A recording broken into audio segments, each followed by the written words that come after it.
Capítulo 21. Elvar. Elvar espreitava por entre a chuva e a névoa, voltada para a fortaleza de Snakavik.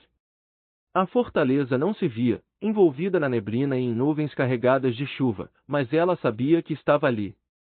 Ia sentada no seu baú, com um remo recolhido e guardado, enquanto o jarro das ondas deslizava pelo verde escuro de um fiorde largo com meia tripulação de remadores. Penhascos cinzentos e cobertos de nevoeiro erguiam-se de ambos os lados, cheios de ninhos de gaivotas que chiavam a anunciar a sua fome. Era um coro constante na primavera que em tempos Elvar se tornará surda, mas, agora que regressava, não conseguia ouvir outra coisa.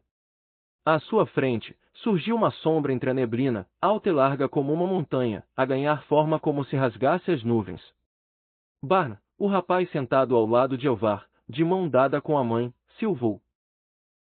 Um focinho e presas mais compridas do que árvores emergiram do nevoeiro bem alto acima deles, órbitas profundas e escuras, a caveira sarapintada de uma enorme serpente a ganhar forma. Mamã, ofegou o menino, com um tremor na voz. Está tudo bem, disse Uspa, a apertar-lhe a mão. Já morreu. Aquilo é o crânio de Snaka, e os dias dos seus feitos negros acabaram há muito, embora tenha deixado a sua marca nesta terra. Snakavik impunha-se sobre a névoa diante deles. Elvar esticou o pescoço para olhá-la nas alturas. A extremidade ocidental do espinhaço começava ali, em costas escabrosas e picos envoltos em neblina a desaparecer ao longe. Daquela encosta saía a metade superior de uma caveira imensa e branqueada de uma serpente, com presas compridas expostas e órbitas oculares vazias, o crânio de Snaka, com tamanho impossível de compreender, a menos que se estivesse diante dele. Fora ali que caíra o temível Snaka, o mais velho, pai dos deuses, abatido no dia da Gufala, destruindo o mundo com a sua ruína e refazendo-o. A queda de Snaka esmagara a terra e permitirá que o mar avançasse e criasse o fiorde pelo qual remavam agora.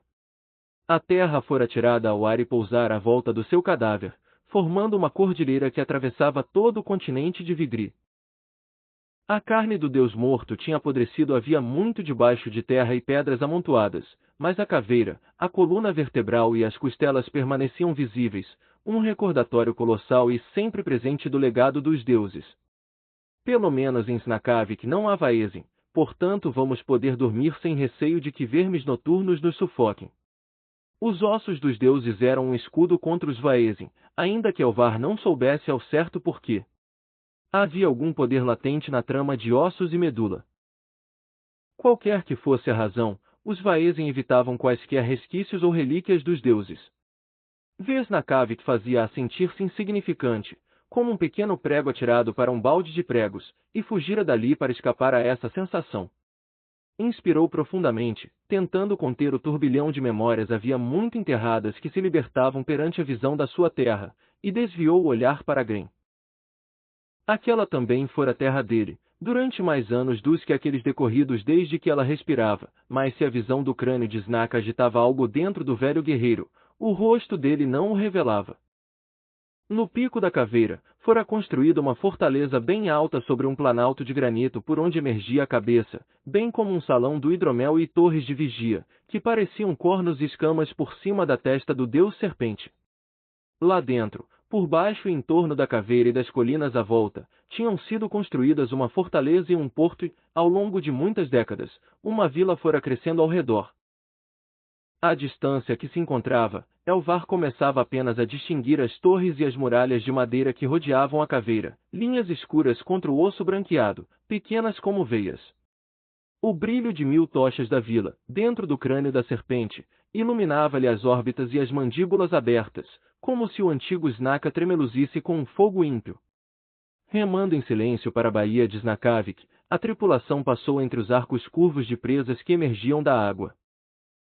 A mandíbula inferior da serpente morta assentava profundamente sob a linha da água, no leito do fiorde, mas as pontas das presas inferiores sobressaíam da água como os ossos branqueados de uma baleia morta, e o espaço entre elas era suficientemente largo para que 20 dracar remassem lado a lado. O som mudou ao adentrarem no crânio cavernoso, ecoando e rodopiando, tornando-se ruidoso mas estranhamente abafado. À frente do Jarro das Ondas, o porto e a vila espraiavam-se por uma encosta que subia pelas alturas do crânio de Snaka, buliçosos e cheios de vida, mais dracar, knarsas, snacks e barcos pesqueiros do que Elvar conseguiria contar, amarrados a um emaranhado de moles e pontões. Atrás dela, ao timão, Agnar bradava ordens e guiava-os para um pontão que tinha um espaço livre para ancorar, onde Elvar viu uma oficial do porto bem vestida avançar na direção deles, com uma mão cheia de guardas bem armados a segui-la. Os agentes de Jaro Sotor mostram-se tão ávidos como sempre pelo seu dinheiro. Remos! Bradou Sigavat, e os remadores levantaram e guardaram os remos, enquanto o jarro das ondas deslizava para o espaço no pontão.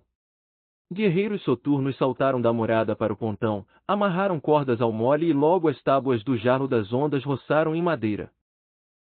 Agnar avançou para o pontão e falou com o oficial do porto, uma mulher envolvida em lã vermelha debruada com pelo de Marta, de chapéu de lã e pelo na cabeça e argolas de prata grossas nos braços e ao pescoço. Os seus guardas de cota de malha mantinham-se próximos, a avaliarem Agnar e a tripulação dos guerreiros soturnos com as expressões típicas de guerreiros enfadados. Havia poucos problemas em Snakavik, pelo menos fora assim quando Elvar ali vivia. Jaro Sotor era um senhor austero e, embora o seu reino prosperasse, com comércio e riqueza a fluir, ele não era um homem tolerante ou indulgente. O olhar de Elvar desviou-se para uma fila de postes altos como mastros ao longo da doca, com jaulas metálicas penduradas e a rangerem em dobradiças enferrujadas. Havia esqueletos lá dentro, cujos ossos haviam sido limpos por corvos e gralhas. Numa das jaulas, via-se um cadáver semidecomposto, sendo já impossível distinguir se seria feminino ou masculino. Um braço meio comido pendia das grades, com as tiras esfarrapadas de uma túnica a adejarem à brisa. Uma bolsa de dinheiro passou de Agnar para o oficial do porto, a paga das taxas portuárias do Jarro das Ondas. A oficial entregou-lhe um bloco de madeira com runas gravadas e depois afastou-se, seguida pelos guardas. Agnar chamou meia dúzia de nomes, os guerreiros que ficariam no Jarro das Ondas para o proteger, e todos os outros saltaram da morada para o pontão. Elvar já estava a usar a sua brinja e tinha o cinto de armas afivelado à cintura, bem como um capuz de lã castanha a cobrir-lhe a cabeça e os ombros, para se proteger da chuva. Por hábito, levantou a espada na bainha e depois deixou-a voltar a deslizar para baixo. Deixará o escudo enfiado na prateleira da morada junto ao seu banco, e a lança continuava no suporte do convés do Jarro das Ondas. Sigava trepou para o pontão, com correntes a tinirem enquanto levava o preso, o berserkir, Berak, seguido pela mulher e pelo filho. Bior e Trud eram os guardas, este último ainda a cochear por causa da flecha que lhe atingira a barriga da perna na ilha de Scout. Era enxuto e musculado como uma corda de pele de morsa, tinha o rosto marcado e sulcado, ângulos acentuados a definir-lhe os malares e os ossos faciais. Por fim, Kraka, a feiticeira Seir, e o servo Undur passaram para o pontão e caminharam até Agnar. Elvar mantinha-se em silêncio junto de Gren, levando a mão à presa de Troll que tinha ao pescoço. Gostava de a sentir na palma da mão, lisa e fria como marfim de morsa.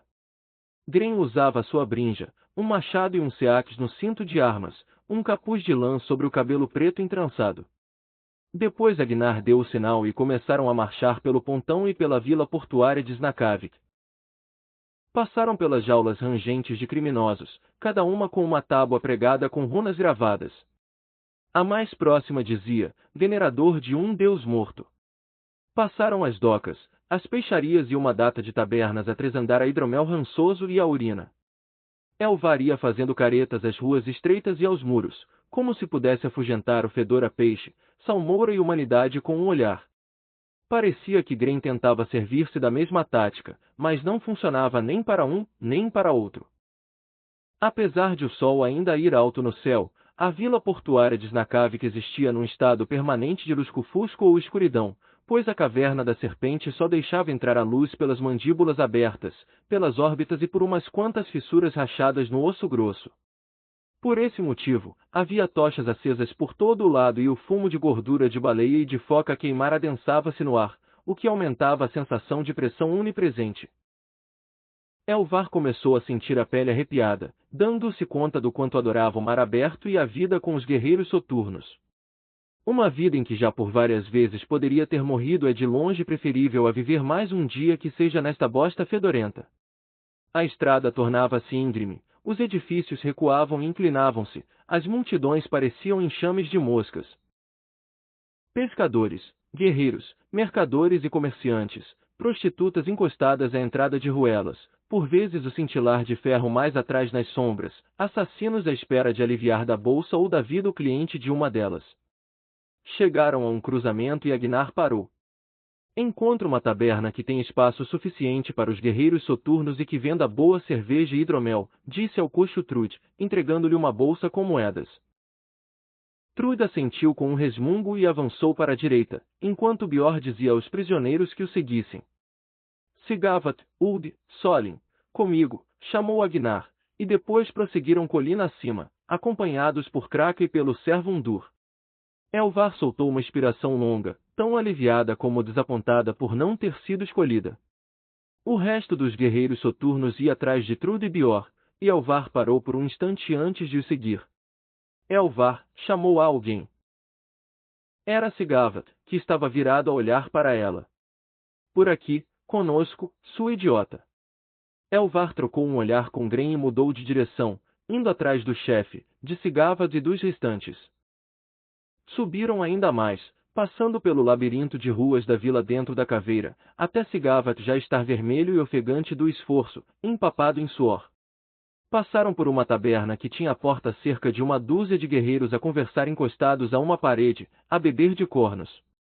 Todos estavam bem vestidos, com bom equipamento de guerra, cota de malha, couro e lã, alguns com espadas à cinta, o que era sempre sinal de um chefe bom e generoso. Elvar reparou que cada um tinha uma pena negra de corvo presa no cabelo. Alguns mantinham os escudos às costas, outros tinham-nos encostado à parede da taberna. Os escudos estavam pintados de cinzento, com asas negras abertas à volta da saliência. Os alimentadores de corvos. Elvar conhecia-os. Um bando com uma reputação impiedosa, liderado por Ilska, a Cruel, como alguns lhe chamavam. Os guerreiros miraram Agnar e os companheiros quando estes passaram pela taberna. Agnar era bem conhecido, um homem com grande fama de guerreiro e reputação, e tanto Uld como Sorin levavam os escudos vermelhos com uma lança e um machado pintados às costas, o símbolo dos guerreiros soturnos. Um dos alimentadores de corvos, um guerreiro de cabelo louro e barba com reflexos ruivos e dourados, olhou para Elvar com um sorriso sugestivo. Junta-te a nós, disse-lhe, a gesticular com um corno de hidromel. Olhou para o barrigudo Sigavat e para Gren, já grisalho. Prometo que vais divertir-te mais do que com esses velhotes. E soprou-lhe um beijo, mostrando a prata grossa que tinha à volta do pescoço e dos braços. Gren abrandou e lançou um olhar carregado ao homem. Tens alguma coisa a dizer, velhote? Perguntou o guerreiro louro. Elvar interpôs-se, fez Gren seguir caminho e mirou o louro de cima a baixo. Preferi enrolar-me com o velho sim, o javali morto, atirou-lhe, antes de lhe virar costas e continuar a andar. Umas quantas risadas entre os companheiros do guerreiro louro, para além de uma torrente de insultos que o seguiu rua acima. Sigavat resmungou a Uld que ignorasse as provocações quando ela virou a cabeça para lhes dirigir um olhar zangado. Dobrando uma esquina, deixaram a taberna e os alimentadores de corvos para trás. Havia vários pontos de controlo, e em cada um Agnar parou para falar com guardas em torres de vigia, para lhes mostrar os direitos de amarração que a oficial do porto lhe dera e para entregar ainda mais moedas, que aceleravam a passagem até a fortaleza. Por fim, chegaram a um planalto e, daí, começaram a subir a escada sinuosa, feita de madeira mais grossa que a dos mastros, suficientemente larga para que 12 pessoas caminhassem lado a lado. Envolvia a parte de trás da caveira de Snaka, numa espiral que se erguia acima da vila, e depois desaparecia por uma das fissuras abertas no osso da serpente. Elvar parou e espreitou para baixo por entre os postes do corrimão, vendo a vila espraiar-se pela encosta abaixo como papa transbordar de uma panela a ferver. Luzes piscavam entre a mancha de fumo, e o seu olhar distinguiu o jarro das ondas que flutuava na baía. Aquela distância, parecia pequeno como um cravo.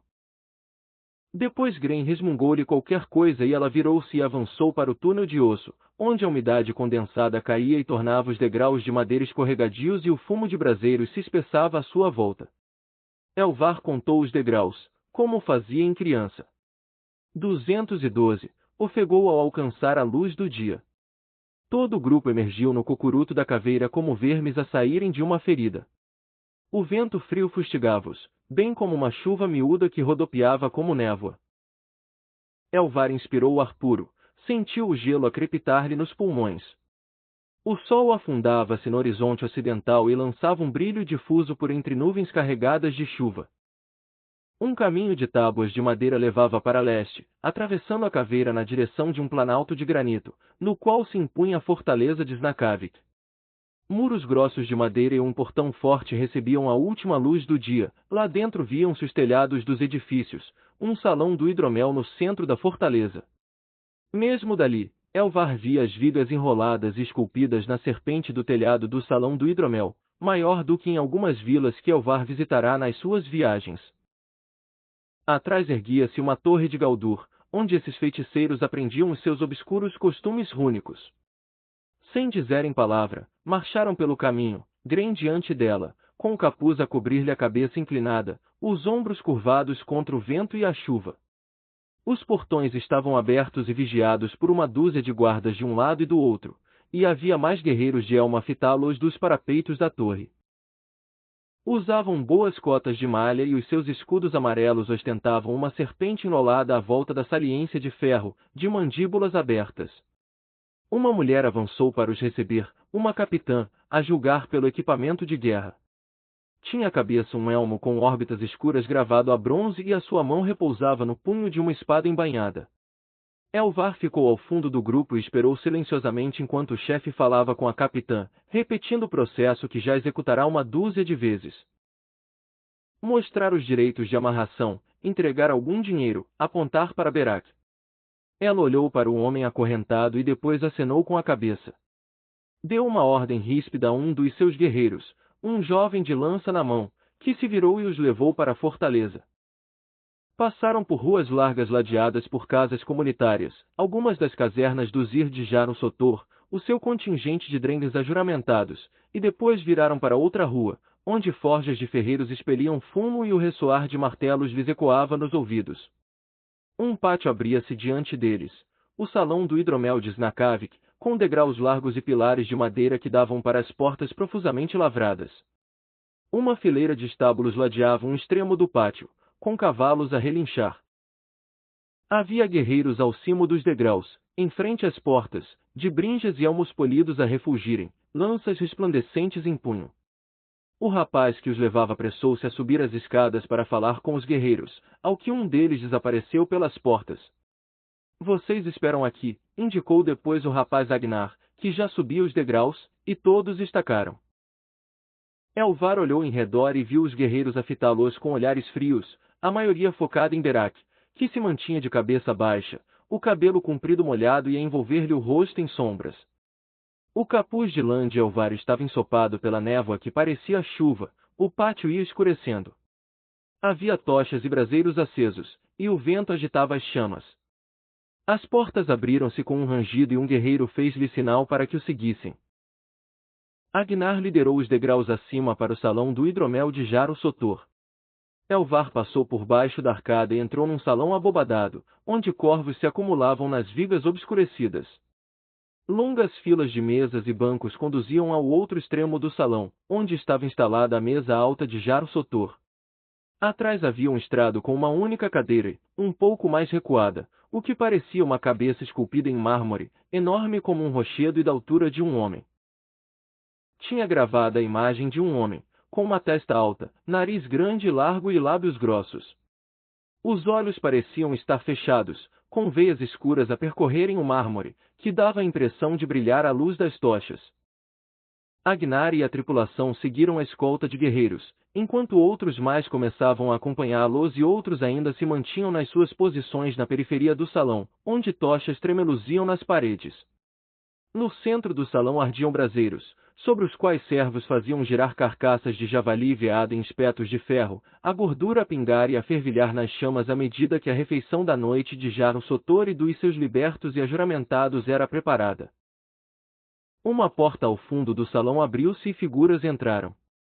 Liderava-os um homem alto, magro, a usar uma túnica de lã azul escura, com uma trama espinhada à volta do pescoço e das bainhas, e um cinto com fivela de prata do qual pendia um seax cuidadosamente trabalhado. Tinha uma corrente de prata ao pescoço, com uma presa de serpente pendurada, e uma bracelete grossa de prata enrolada à volta de um dos bíceps, uma serpente a comer a própria cauda. O seu cabelo era escuro, com madeixas prateadas, e estava bem preso junto ao pescoço, a barba cuidada tinha uma trança que terminava numa argola de prata. Sobrancelhas pesadas obscureciam-lhe os olhos e tornavam-nos mais carregados, o nariz era fino e reto. Jaro-Sotor sentou-se na cadeira no estrado enquanto outras figuras iam surgindo da porta instalando-se à sua volta. Homens e mulheres, 12, 14, todos altos e encorpados, de pescoços e ombros entumecidos de músculo por baixo das túnicas e sobrolhos franzidos com um ar ameaçador. Tinham fios de prata e ouro entrançados no cabelo e as barbas dos homens estavam cuidadas e reluzentes. Todos usavam correntes grossas ao pescoço, com pendentes de garras de ferro. Dos cintos pendiam-lhes machados. E todos tinham coleiras de servidão. Instalaram-se à volta de Jaro-Sotor como cães, alguns a seus pés, outros descendo do estrado para rondar o espaço entre este e a mesa alta, outros ainda encostavam-se a paredes e desapareciam entre as sombras. Avançaram outros 3 pela porta que dava para o estrado, 2 homens mais jovens e uma mulher. Ambos tinham o cabelo escuro, sobrancelhas espessas a fazerem-lhes sombras escuras sobre os olhos e os narizes finos, o que os identificava como parentes próximos de Jaro-Sotor.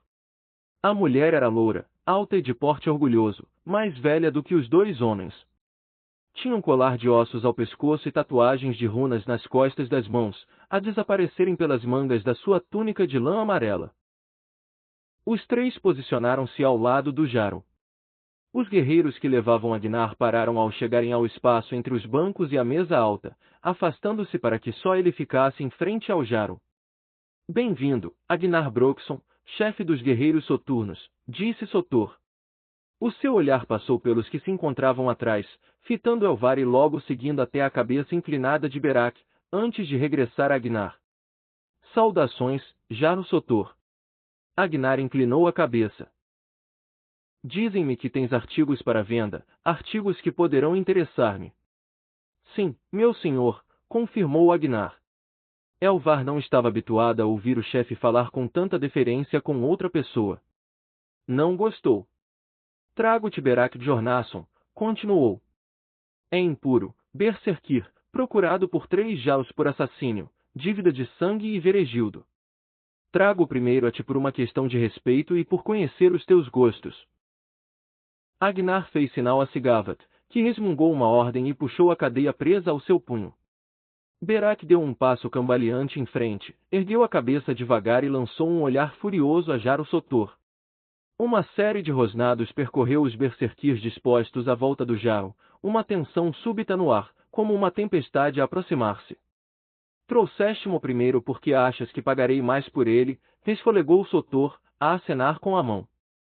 Olhou para Berak e ficou em silêncio durante algum tempo. E se o que dizes é verdade, então tens razão. Pagarei bem. Prezo berserkirs. É verdade, argumentou Agnar. O meu servo Undur seguiu-lhe o rastro e a minha feiticeira Seir confirmou-lhe a linhagem. Murmurou o Jaro, com os dedos a tamborilarem no braço da cadeira. Quem me dera que este fosse um mundo em que eu pudesse confiar na verdade da palavra de outro homem. Olhou para a mulher a seu lado. Siuri, disse-lhe, com um gesto da mão. A loura desceu do estrado e avançou na direção deles. Usava uma túnica e bragas, com vinigas a envolverem-lhe a barriga das pernas e cordões de cabedal cruzados sobre elas, um seax ao cinto. Era mais curto do que a maioria, não fora feito para parede de escudos. Sacou-o ao acercar-se de Berak, com a lâmina de aço a refulgir, e segurou-o lassamente. Berak impunha-se diante dela e fitava-a com um ar irado. Preciso de um pouco do teu sangue, avisou Siuri. Dá-o de boa vontade, aconselho-te. Elvar viu Berak retesar-se, os músculos das costas e das pernas subitamente rígidos. Seguiu-se um momento longo, demorado, até que ele soltou uma expiração e levantou um braço, arregaçando a manga da túnica para revelar um antebraço grosso, musculado e peludo. Agnar avisara quanto ao que aconteceria ao filho e à mulher se ele causasse problemas. Bom, murmurou Siuri enquanto deslizava o seax pelo braço de Berak, fazendo surgir um fio escuro de sangue. Virou costas e regressou na direção do Jaro Sotor, mas não se deteve, ultrapassou e foi até a estátua da cabeça no estrado. Parou aí, diante da cabeça mais alta do que ela. Acorda, ordenou. A estátua manteve-se perfeitamente imóvel. Siuri pontapeou o queixo da estátua e uma onda trêmula percorreu a cabeça, como um toque em águas paradas de um lago. A boca remexeu-se. Vaknal, resmungou Siuri, ao que os olhos se abriram de supetão. Eram opacos e faziam lembrar a névoa, pálidos como pérolas e a rodopiarem lentamente. Aos poucos, concentraram-se e fixaram Siuri. Os lábios da estátua mexeram-se. Estava a sonhar, disse a cabeça gigante, cuja voz reverberava no salão. Elvar sentiu-a atravessar-lhe o corpo, como um trovão ao longe. Podes falar-me disso depois, antigo Mas agora o teu Jaro precisa dos teus serviços. Os olhos turvos moveram-se, olhando para Jaro Sotor sentado na sua cadeira, depois regressaram a Siuri. O que precisam de mim? Perguntou o Trago-te sangue para provares. Diz-nos o que puderes, pediu Siuri, erguendo o seax ensanguentado. Farejou, parecendo a Elvar que sugava todo o ar do salão para as suas narinas, depois abriu a boca e pôs de fora a língua larga, grossa e pálida. Siuri pousou-lhe o seax na língua e, delicadamente, limpou ali o sangue, com cuidado para não cortar o gigante. Fechou novamente a boca e os olhos e ficou em silêncio durante algum tempo, e Elvar entrevia-lhe a língua a mexer-se, a pressionar o interior das bochechas.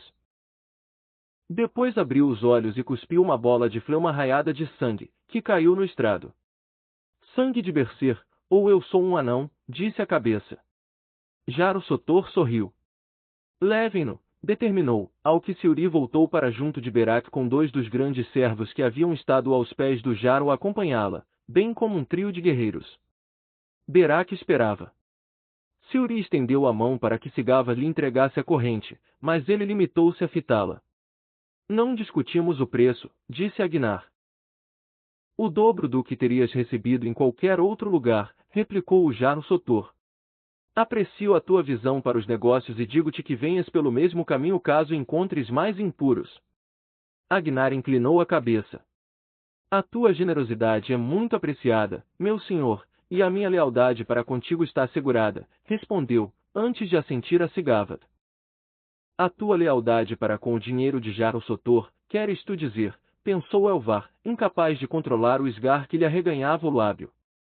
Siuri agarrou na corrente e levou Berak, com os dois berserkirs que a acompanhavam posicionados perto do novo cativo, a farejar e resfolegar. Bem-vindo, irmão, resmungou um deles. Berak ignorou-os e seguiu Siuri, de cabeça baixa e pés arrastarem-se. A Siuri tratará do teu pagamento, disse o Jaro Sotor. Estava evidentemente a mandá-lo embora. Agnar curvou a cabeça e virou-se, já a afastar-se, com Elvar e o resto do pequeno grupo a segui-lo. Esperem, ressoou uma voz no salão, que reverberou pelo corpo de Elvar. Os olhos de a cabeça gigante, estavam arregalados, o nariz remexia-se e farejava.